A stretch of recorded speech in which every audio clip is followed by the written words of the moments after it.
विजयनगर राज्य का अपने पड़ोसी राज्य से मनमुटाव चल रहा था।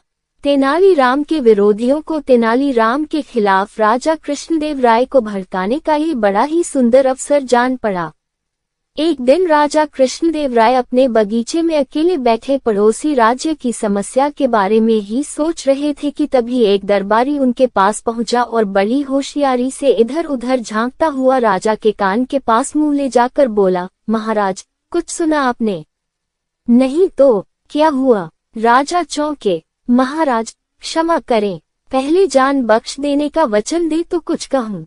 जो भी कहना हो निस्संकोच कहो, डरने की कोई बात नहीं है। राजा ने दरबारी को अभय दान देते हुए कहा, महाराज, तेनालीराम पड़ोसी राजा से मिले हुए हैं। वे हमारे पड़ोसी राजा के साथ हमारे संबंध बिगाड़ना चाहते हैं। क्या बकते हो? राजा गरज कर बोले, मैं तो पहले ही समझ गया था महाराज। तेनालीराम ने आपके ऊपर ऐसा जादू किया हुआ है कि आप उसकी शिकायत सुन ही नहीं सकते, या यूं कहिए कि तेनालीराम की शिकायत आपके कानों को सहन नहीं होती। तेनालीराम राज्य का सच्चा वफादार है, वह कभी राजद्रोह नहीं कर सकता। तुम्हें कहीं से अवश्य ही गलत सूचना मिली है। राजा कृष्णदेव राय ने उस दरबारी से कहा, महाराज, आपको जितना विश्वास तेनालीराम की सच्चाई पर है, उससे कहीं अधिक विश्वास मुझे अपनी इस सूचना पर है। पूरी तरह जांच व परख करके ही मैंने आप तक ये सूचना पहुंचाई। जब उस दरबारी ने खूब जोर देकर अपनी बात कही तो राजा को सोचने पर मजबूर होना पड़ा। राजा ने कहा, ठीक है, मैं इस बात की जांच करूंगा और अगर तेनालीराम दोषी पाया गया तो उसे अवश्य ही कठोर दंड दिया जाएगा। राजा की इस बात से प्रसन्न होकर दरबारी अपने घर चला गया।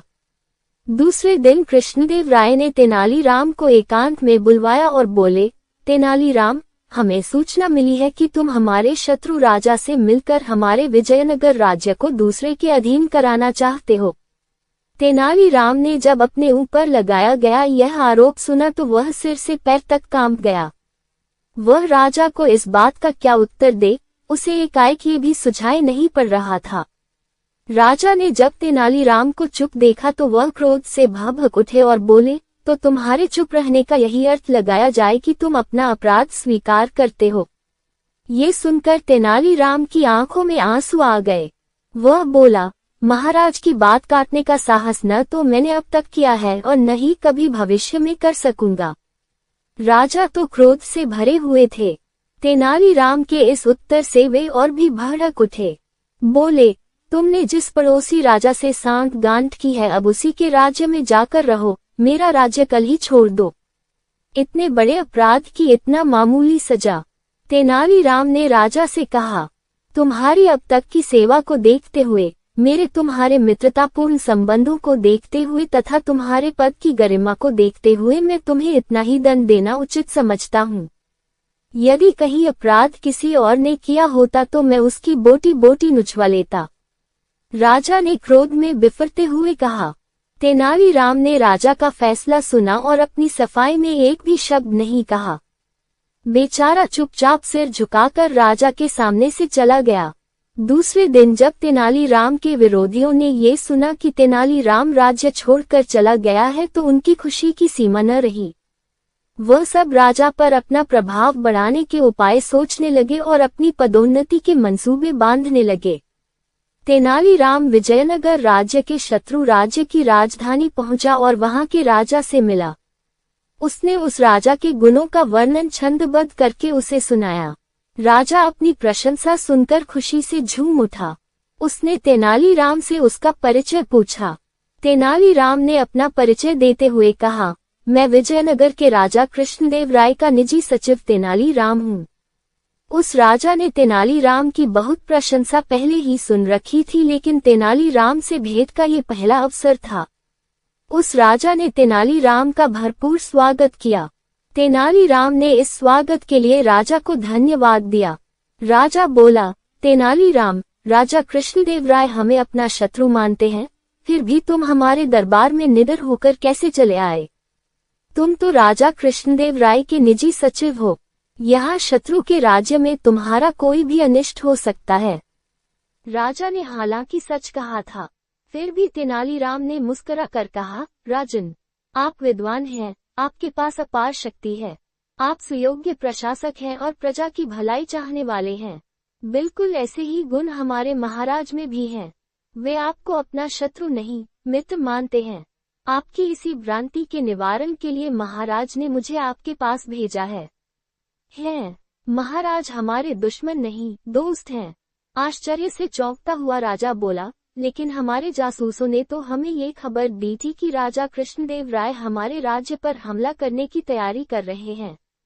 हाँ राजन, हमारे गुप्तचरों ने हमारे महाराज से यही बात आपके लिए भी कही थी। तभी हमारे महाराज ने मुझे आपके पास भेजा है। युद्ध कभी किसी के लिए लाभकारी हुआ है, जो आप जैसे दो विद्वान राजाओं को लाभकारी होगा। तेनालीराम ने कहा। उस राजा पर तेनालीराम की बातों का असर हुआ। वह बोला, लड़ाई तो मैं भी नहीं चाहता, लेकिन ये बात साबित कैसे हो कि राजा कृष्णदेव राय सच्चे दिल से सुलह के इच्छुक हैं। आप कल ही कुछ उपहार व संधि पत्र देकर अपना एक दूत विजयनगर भेज दें। उस दूत को मैं भी अपना एक पत्र दूंगा। यदि महाराज कृष्णदेव राय आपका उपहार स्वीकार कर ले तो मित्रता समझी जाए, और यदि वे उपहार लौटा दे तो आप मुझे जो चाहे दंड दे दें। लेकिन ये तो मेरी तरफ से सुलह का पैगाम हुआ, ये तो मेरी हेठ ही मानी जाएगी।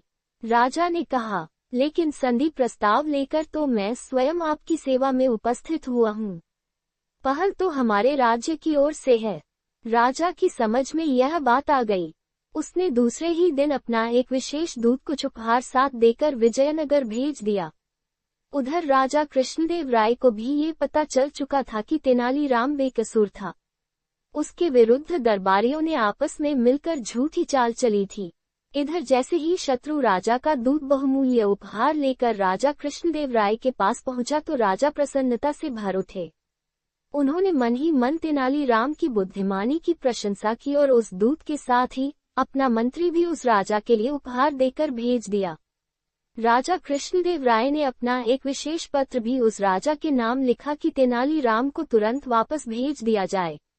और जब तेनालीराम वापस विजयनगर पहुंचा तो राजा कृष्णदेव राय ने उसका विशेष स्वागत किया और उसे ढेरों पुरस्कार दिए। जिन दरबारियों ने तेनालीराम के विरुद्ध षड्यंत्र रचा था, वे दरबारी शर्म से पानी पानी हो गए।